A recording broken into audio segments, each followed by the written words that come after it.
Good evening, listeners. Welcome back to another episode of Delta Deep. It's been a little while since our last episode, hasn't it? But as they say, life happens while you're busy making other plans. I appreciate your patience and your continued support during this busy period. Tonight, we've got a lineup that I hope will make up for lost time. I'd like to send a special thank you to all of you who've been keeping the lights on in our little Delta Deep community and sending in your own intriguing tales. Even when the mic goes quiet here, it's comforting to know that the world's mysteries continue to captivate us all. Now, let's not waste any more time. Tonight, we've got some listener-submitted stories that'll make you question reality as you know it. And of course, a personal tale from yours truly. So sit back, relax, and let's dive into the depths of the unknown. Shall we?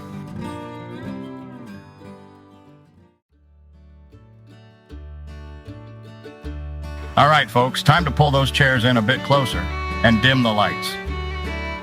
This tale comes from a listener named Malcolm. Now, Malcolm starts off mentioning the early days of the internet. You know, when we were all still marveling at the dial-up tones and trying to make heads or tails of those funny little AOL CDs they kept sending us. Malcolm, being the curious lad he was, found himself wandering the vast digital landscape late one night. Remember those times when you'd start with a simple Google search and end up on the weirdest corners of the internet? Well, Malcolm stumbled upon a curious site named Locate the Lost.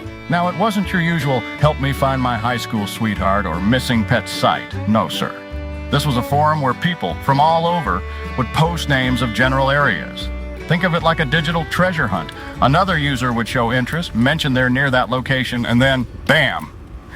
The first user drops coordinates, GPS coordinates, leading to what Malcolm believed were geocaches. Now, for those unfamiliar, geocaching is a real-world outdoor treasure hunting game using GPS-enabled devices. Participants navigate to a specific set of GPS coordinates and then attempt to find the geocache container hidden at that location. As Malcolm scrolled through the seemingly endless list of unanswered posts, one caught his eye. A post titled "Cache near DeKalb in Warren County." And folks, wouldn't you know it? It was right in his neck of the woods. So Malcolm, the bright-eyed and bushy-tailed adventurer, shoots a reply. "I'm in the area," he writes. "Drop the coordinates and let's get this hunt started." The exhilaration of finding something hidden, the thrill of the hunt, was always something he loved. Now he waits, sipping on his evening coffee, his screen's glow being the only light in the room. Within moments, there's a ding on his computer. New notification. The original poster, going by the name Wandering Star 34, has replied with a set of numbers, latitude, and longitude. Now, curiosity might have killed the cat, but Malcolm, he's no cat. Before getting all booted up and ready to go, he decides to do a little snooping. He starts diving deep into Wandering Star 34's post history. Malcolm discovers that this fella had a string of successful geocache exchanges, each in different towns: Seattle, Phoenix, St. Louis. It's like a digital trail of breadcrumbs scattered across the country. But here's where it gets odd. In one particular post, Malcolm finds something amiss. Wandering Star 34 drops coordinates for a geocache in Portland. But then, responding to his own post, there's a message that reads, "Found it. Thanks, Wandering Star. Always love your hides." But the catch? It's posted by Wandering Star 34 himself. Seems like our wandering friend made a bit of a digital slip. Forgot to switch accounts, perhaps? Malcolm's gut gives a little lurch. What's the play here? An honest mistake or something more sinister? The digital realm, folks, can be just as mysterious as any old forest or abandoned building. You never quite know who or what is on the other end. So Malcolm, being the brave or perhaps foolhardy soul that he is, decides to check out the coordinates. He drove for a bit and found himself on the outskirts of town, where things start to get a little less familiar and a lot more eerie. The path led him into the woods, the dense canopy turning the sunlight into mere specks. Every sound seemed amplified. A twig snapping, the rustling of the leaves. Malcolm had the undeniable feeling of being watched, yet he pressed on. Ahead, a silhouette of an old house loomed, looking as if it held countless stories of sorrow. Now, most folks, seeing that abandoned, rotting house, would have turned tail and gotten the heck out of there. But our Malcolm, perhaps the curiosity still gnawing at him, or maybe a rush of adrenaline pushing him forward, decided to investigate further. And then he sees it. An X, glaringly spray-painted on the ground, looking like it was beckoning him, and atop that X, a Polaroid. Now, folks, this wasn't some old faded photo. This was recent, fresh. Malcolm could see the exact spot he was standing in, but the vantage point of that photo, oh, it gave Malcolm the chills. It was taken from high up, specifically the second floor of that very house. And in the corner of the picture, a desk. And on that desk, a small box. I reckon some of you are probably shouting at your radios, telling Malcolm to get the heck out of Dodge. And I can't say I'd blame you. Now Malcolm's heart is pounding in his chest. Every instinct, every fiber of his being tells him that this situation ain't right, and yet like a moth to a flame, he finds himself inching closer to that old house. The old weathered door, probably once painted a vibrant shade but now faded and peeling, stands slightly ajar, as if inviting him in. He steps onto the creaky porch, the wood groaning under his weight. The air around him feels heavy, thick with tension and something else, fear maybe, regret. He can't quite put his finger on it, but he's now in front of the door, hand outstretched. He's about to push it further open, maybe call out, maybe just peek inside.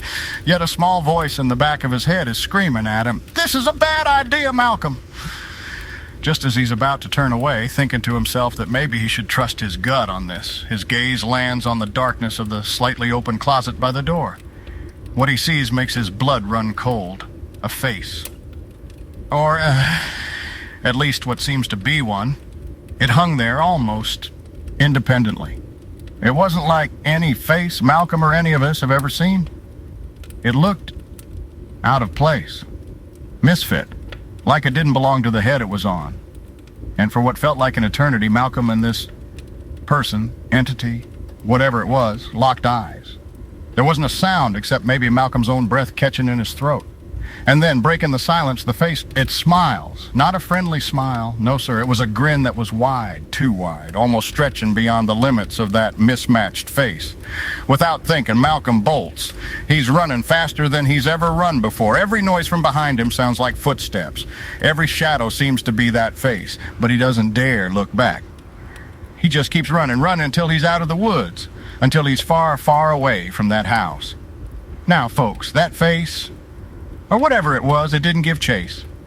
Malcolm never felt a hand grab at him or heard a voice call out, but that image, that chilling, ghastly smile, it was forever etched in his memory. And he vowed he'd never venture close to an unknown location, no matter the prize waiting at the end. Still shaken from his encounter, Malcolm quickly got to his computer, trying to find some trace of this wandering star character, maybe warn others on the forum. But as he frantically searches, he realizes all of Wandering Star's posts, every trace of their existence on that forum, were gone. Vanished into thin air, no trace, no breadcrumbs to follow. Not willing to let it go just yet, Malcolm tries reaching out to the forum admins. He quickly types up his story, every detail of the event, hoping maybe they'd have some information or at the very least be able to prevent someone else from walking into a potential trap. But y'all, instead of a direct reply the next day when Malcolm tries to access Locate the Lost, the site's gone. Poof, taken down, no notice, no warning. Now, Malcolm can't help but wonder if the admins already knew about Wandering Star or if his message had spooked them. Were they complicit or just as much in the dark as he was?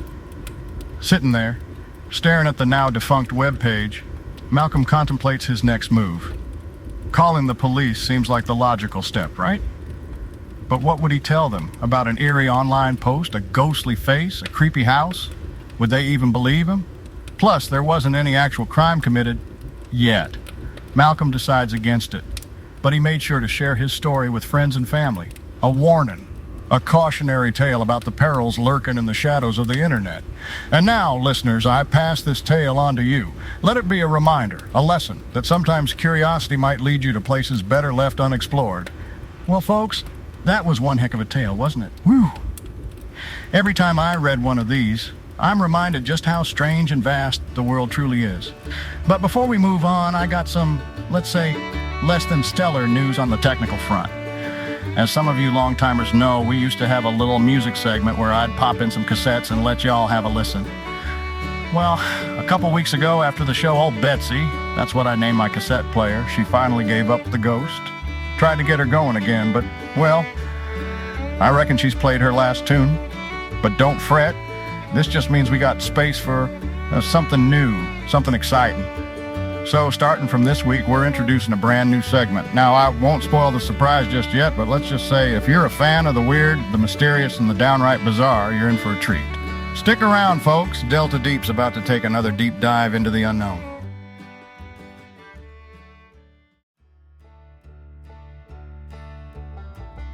Ladies and gents, we're kickstarting a brand new segment tonight, one I'm pretty darn excited about, the Delta Deep Dive. We'll be going, deep into some of the most talked about mysteries, phenomena, and enigmas from around the world. And what better way to dive right in than with the granddaddy of all cryptids, the hairy, towering legend himself, Bigfoot. Now, some of you long-timers out there might recall, I'm feeling a bit nostalgic now, but way back in the day, on just my second broadcast and in my very first Roscoe's Weekly Tale, I talked about my personal run-in with what I still believe to this day was Bigfoot. Man, that was a wild night. If you missed that tale, it's quite the story, but we won't rehash it today. I just feel it's only fitting to commence our new segment by circling back to where it all began for me on this show with Bigfoot. All right, let's stomp right into it. First off, while many associate Bigfoot with the forests of the Pacific Northwest, sightings of this big-footed being, or being similar to it, span across continents, cultures, and centuries. You've got the Sasquatch in Canada, the Yeti or abominable snowman in the Himalayas, the Yowie in Australia, and various other names and legends all hinting at some large humanoid creature dwelling in the wilds. Just imagine, amidst the sprawling, dense forests of the world, something lurks, something that, despite all our technology and understanding, still eludes us, still makes us question what we think we know. And I think that's the magic of Bigfoot, the reason so many are drawn to the lore. The world's still got mysteries, my friends. And we're about to dive into one of the biggest. Now, while most people think of the Pacific Northwest when they think of Bigfoot, old Biggie has supposedly been stomping around the woods and swamps of the South for a good long while, too. Down here, we've got our own tales, our own versions, and our own names for the creature.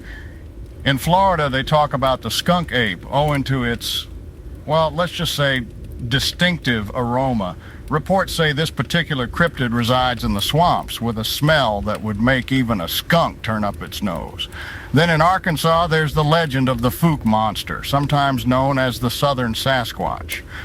Been blamed for livestock attacks, scare-filled nights, and even inspired the movie The Legend of Boggy Creek. Anyone remember that one? But let's dive into a tale, a local one from right here in Mississippi. My grandpappy used to tell me about a man named Jeb, lived out near Tupelo. One day, Jeb was out hunting, tracking a deer he'd taken a shot at. As he ventured deeper into the woods, he came upon a clearing, and there, sipping water from a creek, was a sight that nearly made him drop his gun. A creature nearly 8 feet tall, covered head to toe in thick matted fur. Its hands, almost human but much larger, cupped the water as it drank. The creature, sensing Jeb's presence, turned its head, its eyes reflecting a deep, profound intelligence. It didn't seem aggressive, just curious. And then, as suddenly as the encounter began, the creature ambled off into the woods, leaving Jeb standing there, trying to convince himself he hadn't just seen a ghost.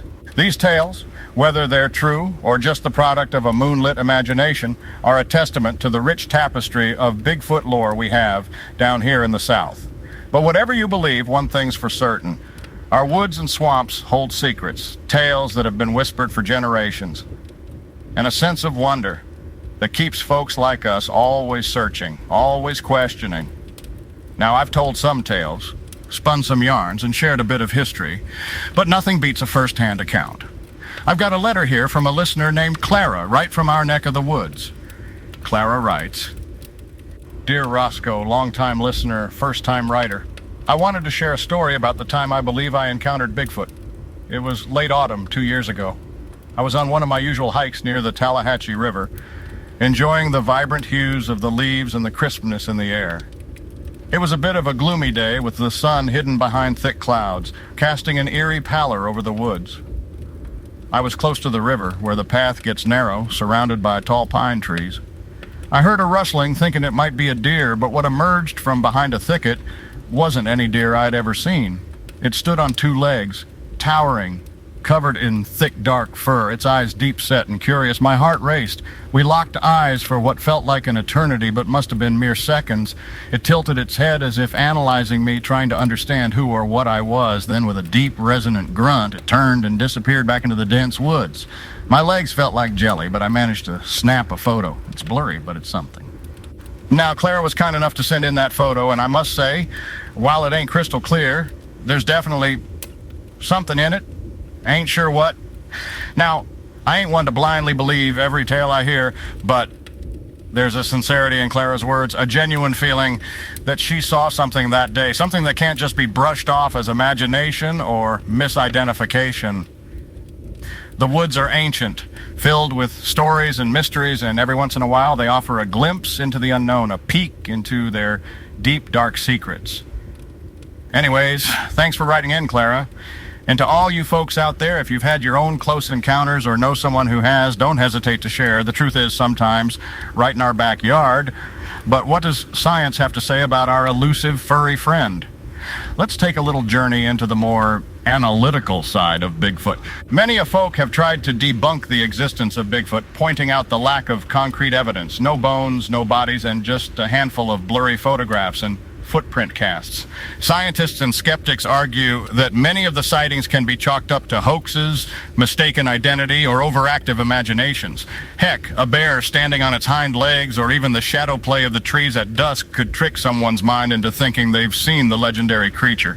DNA samples believed to be from the creature have been analyzed in labs, but most of these, more often than not, turn out to be from common animals like bears, wolves, or even humans. But here's where it gets interesting.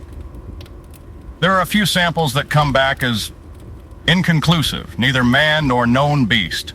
And it's those bits and pieces that keep the mystery alive. Some speculate that Bigfoot could be a relic population of an ancient ape, like Gigantopithecus, that somehow survived into modern times. But even in the face of scientific skepticism, there are biologists and researchers who have dedicated their lives to finding proof, solid proof, that Bigfoot is out there. They believe that just because we haven't found undeniable evidence yet doesn't mean we won't in the future. And let's face it, every year we discover animals previously thought to be myths or extinct. Our world is vast and its secrets are deep. So whether you're a believer, a skeptic, or somewhere in between, the allure of Bigfoot is undeniable. And until the day we find that concrete evidence, the legend will continue to thrive in the stories we tell and in the shadows of our ancient woods. Well now, listeners, as we wrap up our deep dive on the big fella, it's essential to touch upon Bigfoot's stomp, pun intended, on our cultural landscape. From that iconic image of a supposed Sasquatch caught mid-stride in the Patterson-Gimlin film, to the myriad of movies, books, and TV shows, Bigfoot has firmly embedded itself into American pop culture. For decades, Hollywood has given us all manner of Bigfoot representations. Sometimes he's a fearsome primal force, stalking unlucky campers. Other times he's shown as a gentle giant, misunderstood and just looking for a place to belong. You ever see that movie, Harry and the Hendersons? Heartwarming, I tell you. Authors have penned tales of eerie encounters, friendships, and even romances. Yes, you heard that right, romances with the big guy. And let's not forget the merchandise, t-shirts, bumper stickers, even Bigfoot air fresheners. You name it, it's out there. One thing's for sure, whether real or imagined, Bigfoot holds a special place in the heart of America. This mix of fear, respect, and fascination we have for him reflects our broader relationship with the unknown, the wilderness, and the ancient tales that once ruled our nights. So next time you're out camping or just taking a stroll in the deep woods and you hear a rustle in the bushes or spot an unusually large footprint, give a nod to Bigfoot. After all, he's become as American as apple pie. Thank you, dear listeners, for joining me on this inaugural Delta Deep Dive. You know, folks, all this Bigfoot talk takes me back to the times when I was a young buck, venturing into the unknown, where every rustle of the leaves and every shadow could be something out of the ordinary. But it's not just the forests and the great outdoors where tales of the uncanny thrive. Sometimes these stories take root in the most ordinary of places, places we'd least expect. This brings me to a segment y'all know and love, Roscoe's Weekly Tale. Now, while Bigfoot might loom large in our imaginations, It's important to remember that there's a vast tapestry of tales out there, stories that have shaped who I am, and why I sit behind this mic, sharing with all of you. So, lean in close, dear listeners, and let me take you on another journey. Away from the footprints of giants, to a place both near and far, familiar yet strangely eerie. We'll be right back.